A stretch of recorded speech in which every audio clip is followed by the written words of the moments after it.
자, 이제 9단원의 서술형 문제를 만나볼 시간입니다. 어떤 문제가 있을까요? 서술형 평가 함께 보겠습니다. 1번. 다음 글에서 밑줄 그은 낱말의 뜻을 짐작하여 쓰고 그렇게 짐작한 까닭을 쓰시오 하는 문제인데요. 자, 밑줄 그은 낱말은 달캐입니다. 어떤 뜻일까요? 앞뒤의 문장이나 낱말을 통해서 짐작해 볼 수 있다고 했죠. 다람쥐처럼 쥐 무리에 속하는 동물들은 이빨이 계속해서 자란다고 해요. 그렇기 때문에 이빨을 닳게 하려고 쉬지 않고 나무를 쏠거나 딱딱한 열매를 갉아먹는 것이죠 라고 했습니다. 사실 지금 보면 이 앞부분에서 이빨이 계속해서 자란대요. 이빨이 계속 자라면 불편하겠죠. 먹이를 먹는데. 그러니까 자라게 그냥 놔두면 안 되는 거예요.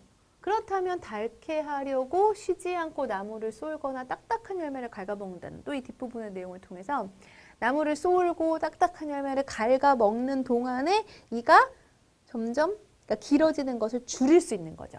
그러니까 닳게 한다는 건 짧아지게 한다라는 뜻일 것 같습니다. 따라서 이렇게 앞뒤의 내용을 통해서 짐작한 뜻, 예를 들어 짧아지게 이렇게 짐작을 해볼 수가 있다라는 거예요. 자, 그렇다면 어떻게 이렇게 짐작을 했는가? 그렇게 짐작한 까닭은 이렇게 앞이나 뒤의 내용을 통해서 짐작을 한 것이죠. 따라서 까닭을 써보면 앞부분에서 다람쥐의 이빨이 계속 자란다고 하였고 뒷부분에서 나무를 쏠거나 열매를 갉아먹는다고 하였기 때문입니다. 와 같이 까닭을 적으면 정답이 됩니다. 자, 이어지는 문제도 보죠. 다음 글에서 밑줄 그은 낱말의 뜻을 짐작하여 쓰고 그 낱말을 사용하여 짧은 문장을 지어 쓰시오 했어요. 밑줄 그은 낱말은 어엿한인데요. 어떤 뜻일까? 역시 앞의 내용을 봐야겠습니다. 자넷이 프린트를 달라고 하자 아주머니는 볼펜 쪽으로 손을 뻗으며 물었다. 파란색? 까만색? 닉은 옆에 있는 사탕 진열대 앞에 서 있다가 씩 웃었다. 프린들은 이제 펜을 가리키는 어엿한 낱말이다. 그래요. 이제는 아주머니께서 프린들 주세요 라는 말을 듣고 그냥 바로 볼펜을 줍니다. 이제 프린들이라는 말은 펜을 가리키는 분명한 낱말이 되었다라는 뜻이겠죠.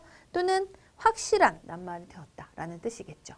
자, 그래서 선생님은 짐작한 뜻으로 어엿한 짐작한 뜻으로 분명하고 확실한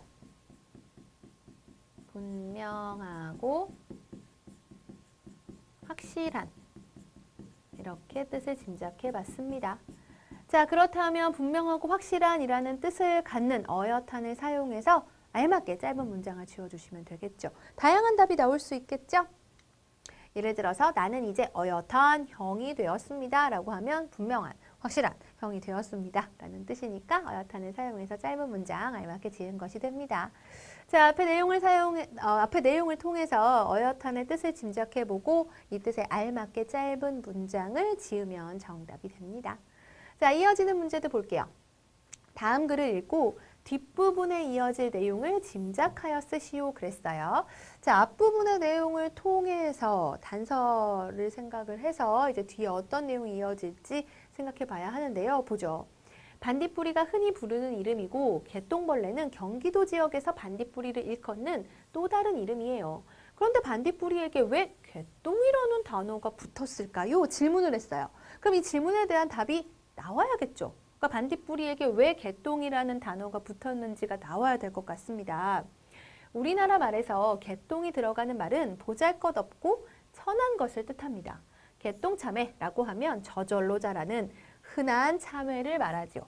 이것으로 미루어 볼 때 다음이에요. 그렇다면 앞에서 왜 반딧불이에게 개똥이라는 단어가 붙었을까요? 질문도 했고 또 개똥이라는 단어가 붙은 개똥참외의 뜻도 설명을 했기 때문에 이것으로 미루어 보자면 이제 반딧불이에게 왜 개똥이라는 이름이 붙었는지 그에 대해서 뒷부분에서 설명이 나오면 될 것 같습니다. 맞나요?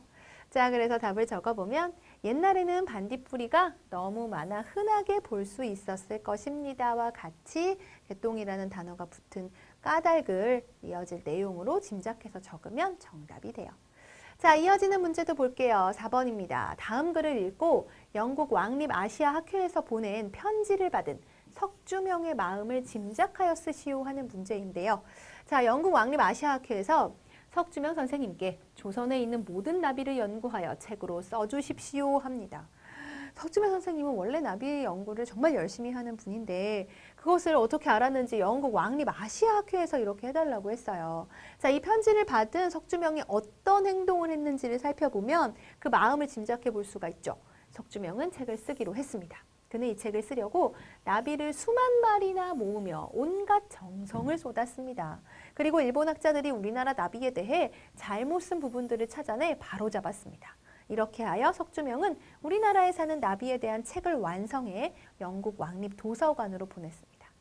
자, 어떻게 했냐면 책을 쓰기로 하고 나비를 수만 마리나 모으며 온갖 정성을 쏟고요.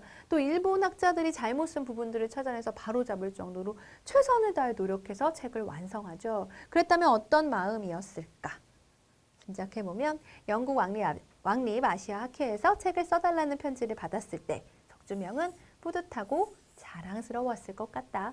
이런 마음이었기 때문에 이렇게 온갖 정성을 다해서 책을 완성했다라는 그 내용과 어울릴 수가 있겠죠. 자, 석주명이 어떤 행동을 했는지를 통해서 그 마음을 짐작해서 알맞게 적으면 정답이 됩니다.